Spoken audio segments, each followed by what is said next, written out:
The most important game every person on this planet ever played started before they were born. Back when you were a tiny cell with no name, no memory, and no real chance of winning. You had to compete in a race that decided your entire fate. Hundreds of millions of competitors. One finish line. One winner. And that winner was you. But here is what is interesting. You do not remember that moment. Nobody does. The most important victory of your life happened without your conscious participation. No strategy, no training, no preparation, just instinct, luck, and the right timing. No video game in history has ever had stakes that high. No tournament has ever offered a prize like that. And no developer has ever written a story like that. Until one man decided, why not make a game out of this? It sounds like the dumbest idea in gaming history, and at the same time, like a stroke of genius. Because every single person on Earth has a personal connection to this topic. Literally personal. You are not just a player. You are already the main character. You have already completed this level. And you won. Think about it from a marketing perspective. Any game about warriors, dragons, or space immediately loses part of the audience. Some people are not interested. Some do not relate. Some just do not get it. But this topic? This topic is 100% universal. There is not a single person it does not apply to. Not one. But here is what is strange. For all the genius of this idea, games about this topic barely exist. I searched the entire internet and found only a few. Among them, only one can truly be called high quality. And that one does not come out until 2026. 4 days after its announcement, it had already pulled in over 200,000 trailer views. And it is being made by a single developer, one person. But we will get to that in a moment. First, let us look at what actually exists in this genre right now. If you open Google Play and search for games on this topic, you will find a handful of results. Mostly simple, mostly built very fast. But even among them, there are interesting things. And if you look more closely, each one has something that explains why it exists at all. The first game I found is called Pregnant Runner. If you have ever played Mob Control, the game where a ball converts people into your army, you will understand the mechanic immediately. You move forward, collect resources, multiply your crowd, and break through obstacles with sheer numbers. Same idea here, but instead of an army, living cells. The goal, reach the finish line. From a technical standpoint, there is nothing revolutionary here. Millions of similar games have launched and disappeared without a trace. But this one stuck around. And not just stuck around, it went viral. Why? The game was removed from the App Store 3 times. 3 times it came back under a slightly different name. And every time it returned, a new spike in downloads. Because news about a banned game spreads faster than any ad campaign. The ban became part of the marketing. The developers may not have even planned it that way. But the results speak for themselves. Bottom line, millions of downloads. A 4.2 rating. 0 advertising budget. All the magic came from one single decision. Who was the main character? The second game I found is Sperm Shooter. A hyper-casual runner from an indie developer. Simple mechanics, minimal visuals, nothing technically impressive. 50,000 downloads. For a game probably built by one person in a week, that is a solid result.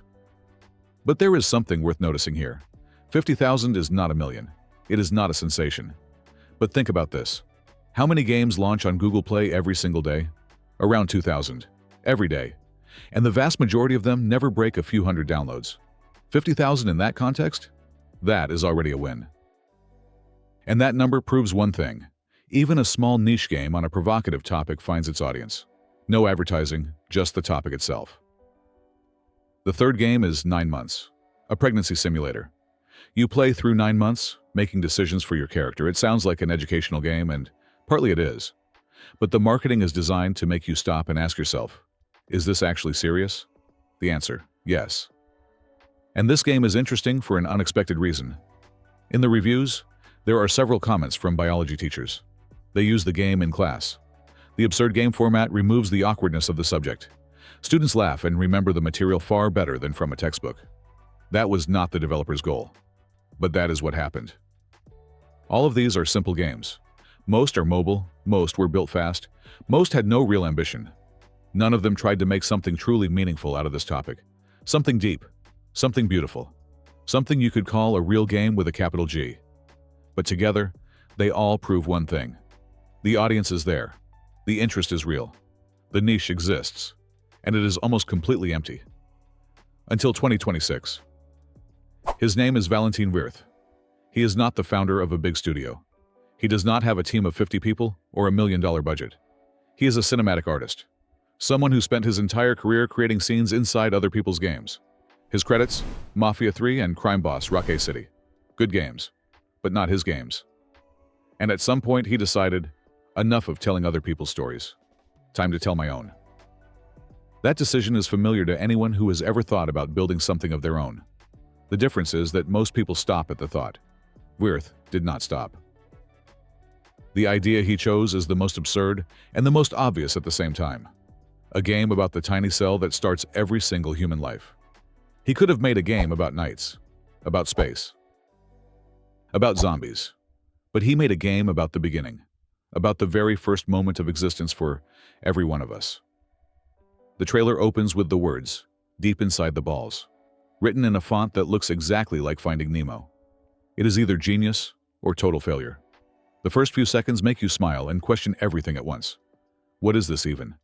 And then you see the actual game, and the smile stays, but the doubt disappears. Right after that playful opener, you see a real game. A third-person, three-dimensional platformer. Beautiful visuals, serious atmosphere, levels set inside the human body, built with remarkable attention to detail. The hero moves through a dangerous, microscopic environment. The game is described as 2 to 3 hours of linear gameplay. That is a conscious choice, not a limitation. Wirth is not trying to build an open world or a 100-hour RPG. He is building one specific journey, with a beginning, a middle, and an end. One goal: survive acid baths, antibody attacks, and hundreds of millions of competitors. Become the one. 4 days after the announcement, over 200,000 trailer views. PC Gamer admitted they wrote the article entirely because of the game's name, and then acknowledged that the game actually looks really good. Reset Era, a thread with thousands of comments in a single day. All of this with zero advertising, no publisher, no PR agency. Just one person, one idea, and one trailer. At the end of the trailer, Wirth writes, "If I do not mess it up, 3 words worth remembering. No promises about a gaming revolution, no marketing slogans about Game of the Year. Just the honesty of someone who understands the risk and is taking it anyway." That kind of honesty is rare from big studios, because he is alone. No safety net, no second chance, and already more attention than most indie games get in their entire first year. There is something symbolic about the fact that this game exists. Major publishers spend hundreds of millions on marketing and get 2 million downloads. Armies of marketers, focus groups, ad campaigns across every platform at once. And still, most new games just disappear into the noise. One developer with an idea everyone thought was ridiculous gets 200,000 views in 4 days without spending a single dollar. Why? Because he chose the only topic that applies to literally every person on Earth. No exceptions. There is not a single person who could say, "This has nothing to do with me." It is about all of us, about the very beginning. There is a term in marketing, earned media. It is the attention you did not buy, but received because people genuinely wanted to share it. The most valuable and most effective form of promotion that exists. And it almost always happens when someone touches something truly personal. Wirth did that. Intentionally or not, we do not know. But the result is obvious. Remember where we started. The most important game of your life has already been played, before you were born. You already won a race against hundreds of millions of competitors. You are already proof that the impossible is possible. Now, someone is offering you the chance to run it again. This time, remembering every step, feeling every obstacle, every decision, every moment where everything could have gone a different way. Become launches in 2026. One developer, one idea, one shot, just like each of us. If you enjoyed this video, subscribe to the channel. A new breakdown drops every week. Let me know in the comments, would you play Become? See you next time. See you.